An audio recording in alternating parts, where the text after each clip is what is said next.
Innal hamdalillah nahmaduhu wa nasta'inuhu wa nastaghfiruh. Sungguh segala puji hanya milik Allah Jalla Jalaluh. Kita senantiasa memuja dan memujinya, memohon pertolongan hanya kepadanya, dan memohon ampun atas dosa-dosa yang kita lakukan. Wa na'udzu billahi min syururi anfusina wa sayyiati a'malina. Dan kita berlindung kepada Allah Jalla Jalaluh dari kejahatan jiwa kita dan keburukan amal perbuatan kita. May yahdihillahu fala mudilla lahu wa may yudlilhu fala hadiyalah. Barang siapa yang diberi petunjuk oleh Allah Jalla Jalaluh, maka tidak satupun manusia yang dapat menyesatkan dia. Beribu preman datang untuk menyesatkan dan memindahkan langkahnya dari jalan kebenaran. Langkahnya tidak akan tergerakkan kecuali bila Allah mengizinkannya. Sebaliknya, barang siapa yang tersesat dalam kehidupan ini, maka tidak satupun manusia yang dapat mengembalikan dia kepada hidayah kecuali Allah Jalla Jalaluh. Oleh karena itu, dalam setiap salat kita senantiasa memohon kepada Allah Tabaraka wa Ta'ala dengan mengucapkan ihdinas siratal mustaqim. Tunjukkan kepada kami ya Allah, bimbinglah kami kepada jalan yang lurus. Karena memang kita tidak pernah tahu apakah sekarang ini tatkala kita dalam kondisi ngaji, mungkin di sore hari ada sebagian di antara kita yang sudah tidak beriman kembali. Maka ingat selalu kepada sabda Rasul sallallahu alaihi wasallam, badiru bil a'mal fitanan ka qita'il lailil mudlim yusbihu fihi al-'abdu mu'minan wa yumsi kafiran wa yumsi mu'minan wa yusbihu kafiran. Kata Rasul, cepat-cepat kalian beramal sebelum datang itu fitnah yang seperti potongan malam yang gelap gulita, di mana seorang di pagi harinya masih sholat subuh mungkin, tapi malam harinya dia sudah dalam kondisi tidak beriman. Sebagian yang sore harinya masih dalam kondisi beriman, tatkala fajar terbit dia sudah tidak beriman kepada Allah Subhanahu wa Ta'ala. Maka sekali lagi kita memohon kepada Allah agar Allah menetapkan hati kita di atas agamanya. Wa asyhadu an la ilaha illallah wahdahu la syarika lah, wa asyhadu anna Muhammadan abduhu wa rasuluh, salawatu rabbi wa salamuhu alaihi wa ala alihi wa ashabihi wa man sara ala sunnatih ila yaumiddin. Dan saya bersaksi bahwa tiada yang berhak disembah kecuali Allah Jalla Jalaluh. Tiada yang pantas mendapatkan pengabdian kita, tiada yang layak mendengarkan doa dan rintihan kita kecuali Allah. Dia esa, tiada sekutu baginya. Dan saya bersaksi bahwa Muhammad sallallahu alaihi wasallam adalah hamba utusannya. Dialah yang diutus oleh Allah ke muka bumi ini untuk menancapkan pilar-pilar tauhid dan mengajarkan kepada umat syariat Allah. Semoga salawat dan salam, semoga seluruh berkah dan rahmah senantiasa ditambahkan untuk beliau, untuk keluarga beliau, yang terutama istri-istri beliau, Khadijah, Aisyah, Hafsah, Safiyah, Zainab, Ummu Habibah, dan seluruh istri Nabi yang lainnya. Dan semoga para sahabat Nabi yang mereka telah menemani dengan setia Nabi kita Muhammad sallallahu alaihi wasallam memperjuangkan la ilaha illallah, menebarkan bendera la ilaha illallah, sehingga pada hari ini kita masih bisa merasakan nikmatnya iman dan Islam di tempat ini. Semoga Allah meridai mereka semua dan semoga Allah meridai kita bersama keridhaannya terhadap mereka. Amma ba'd, fa ya ma'asyiral muslimin rahimakumullah. Pada hari ini, tanggal berapa hari ini? Tanggal 26 24 Rabiul Awal 1435 Hijriah, di Masjid Manarul Iman apa Manarul Amal, di Masjid Manarul Amal ini pada hari Ahad saya akan berbicara sebagai seorang anak yang memiliki ibu. Saya akan berbicara sebagai seorang kakak yang memiliki 2 adik perempuan, dan sebagai adik yang memiliki 1 kakak perempuan. Saya berbicara di sini sebagai seorang bapak yang memiliki 2 putri, dan saya berbicara sebagai seorang suami yang bertanggung jawab atas istrinya, yang memiliki kewajiban untuk membahagiakan istrinya. Saya ingin ibunda saya dihargai dan dihormati oleh ayah saya.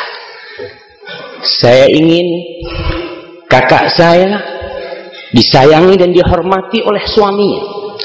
Dan saya mengharap bagaimana adik-adik saya yang perempuan itu dihormati, dihargai, disayangi dan dibahagiakan oleh suaminya. Dan saya ingin kelak kedua putri saya, tatkala keduanya menikah, mereka mendapatkan suami-suami yang menghargai perempuan dan meletakkan mereka di posisi yang diletakkan oleh Allah dan Rasulnya. Dan saya berbicara di sini karena berusaha untuk lebih baik berbuat kepada istrinya. Ma'asyiral muslimin, antum semua di sini sama posisinya seperti anak. Antum anak atau kakak, atau adik, atau bapak, atau antum seorang suami, atau calon-calon yang akan mempersuntingkan seorang wanita. Ingatlah, pernikahan itu ibadah. Pernikahan adalah amalan yang penuh berkah. Dia sebuah sunnah dan tuntunan Nabi yang membawa rahmah. Betapa indahnya pernikahan itu. Betapa indahnya takdir ilahi ini. Dia mendekatkan yang jauh, melekatkan yang renggang. Dia memudahkan yang susah dan sulit. Nikah membuat yang buruk indah karena cinta. Dan menikah dapat menyempurnakan separuh dari agama. Rasulullah sallallahu alaihi wasallam bersabda dalam hadis yang diriwayatkan oleh Imam Tabrani, dan hadis ini sahih, "Man razaqahu Allah imra'atan salihatan faqad a'anahu ala syatri dinihi falyattaqillah fi syatril ats-tsani." Kata Rasulullah SAW, barang siapa yang diberi karunia oleh Allah, diberi rizki seorang istri yang solehah, maka Allah Jalla Jalaluh telah memberikan kepadanya bantuan di separuh agamanya. Ujian dunia ini doa. Ujian dunia ini 2. Yang pertama, nafsu syahwat kita. Yang kedua, mulut kita. Tatkala Allah menjaga nafsu syahwat kita, maka di sini separuh sudah Allah sempurnakan. Allah bantu kita. Tidak halal dan tidak ada alasan bagi seorang lelaki yang berzina, bagi seorang lelaki yang mencari wanita simpanan, sedangkan Allah Jalla Jalal membolehkan baginya menikah, di mana hukum rajam telah menanti lelaki-lelaki yang berzina setelah mereka menikah. Ma'asyiral muslimin, tujuan menikah itu indah, dan semua mengharapkan pernikahan itu indah.